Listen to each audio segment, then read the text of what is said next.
Very good, Del. At least may dagkigay, di ba?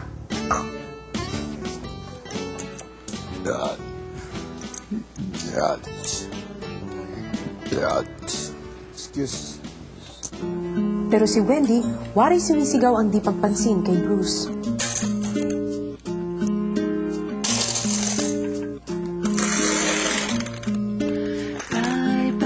Hindi pa nakatulog ang ibang housemates ng gumising ang bahay ni Kuya.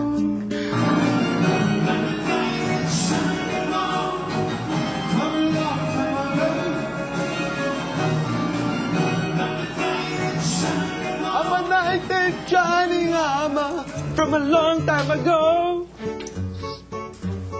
Bumangon si Bruce para sa daily supplies. At nang magsalubong si Wendy, patuloy ang pag-iwas nito.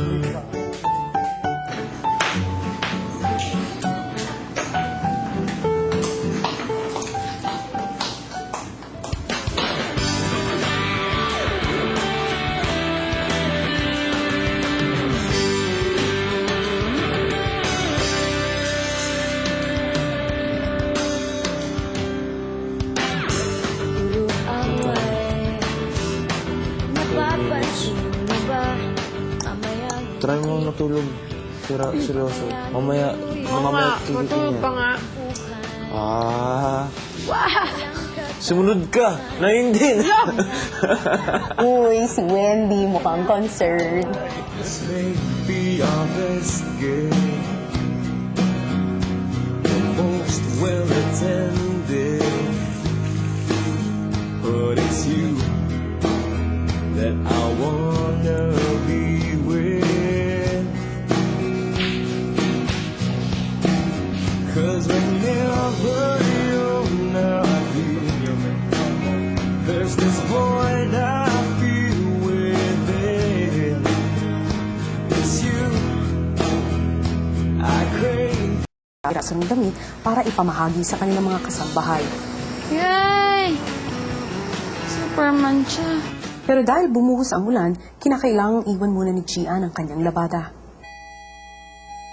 Kinabukasan, maagang tinawag ni Kuya si Gian para sa pagpapatuloy ng kanyang personal task. Saan ka naman nakakita ng labanderang naka-makeup? Kakaiba ka talaga, Gian.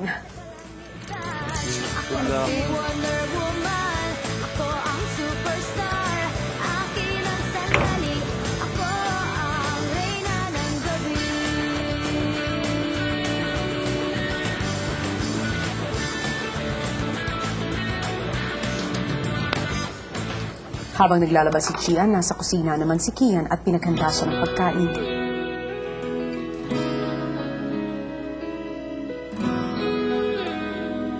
It's nice inside. This one? Yeah. I made a sandwich. Para...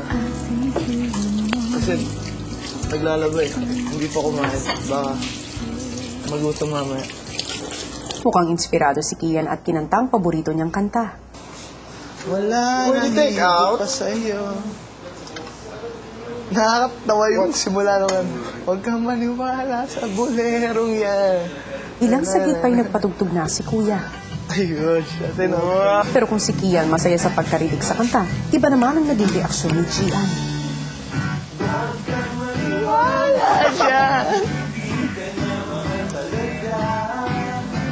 Aking ka na lang.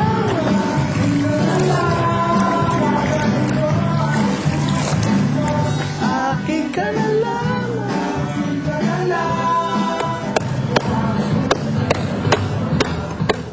Gian, kung ano man ang nararamdaman mo, huwag mong idamay sa nilalaban mo. Kawawa naman ang pantalon.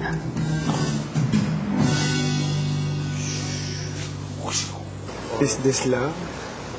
Anong nagbibigay mo na hindi mabibigay ng boyfriend mo? Ano? Siyempre, Portion dish.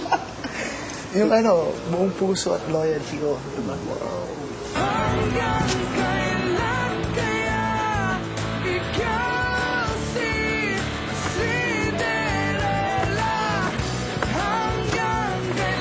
Ay, Matapos ang lampas 2 oras, natapos na rin ni Gian ang kanyang labada.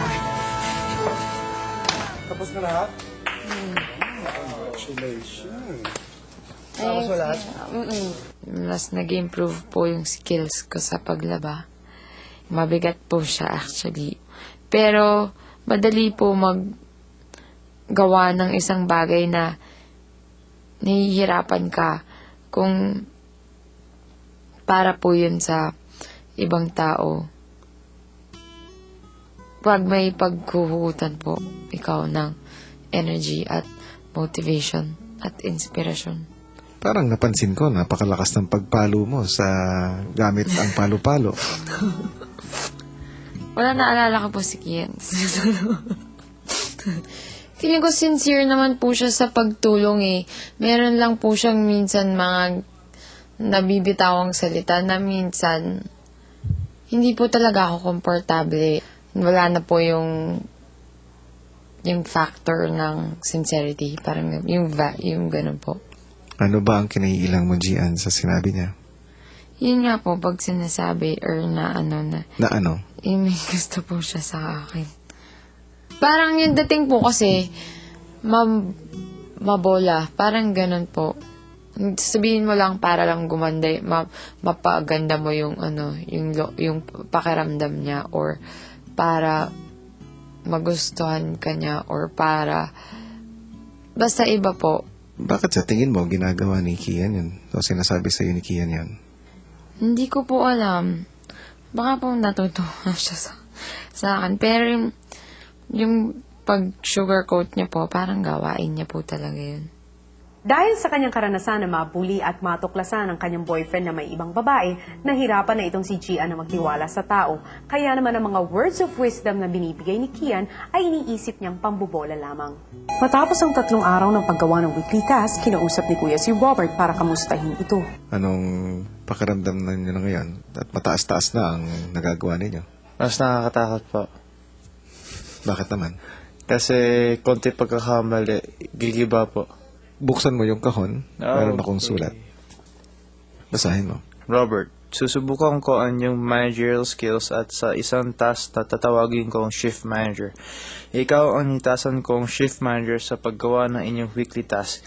Kunin mo sa storage room ang espesyal na kasuotan na inhanda ko. Good luck.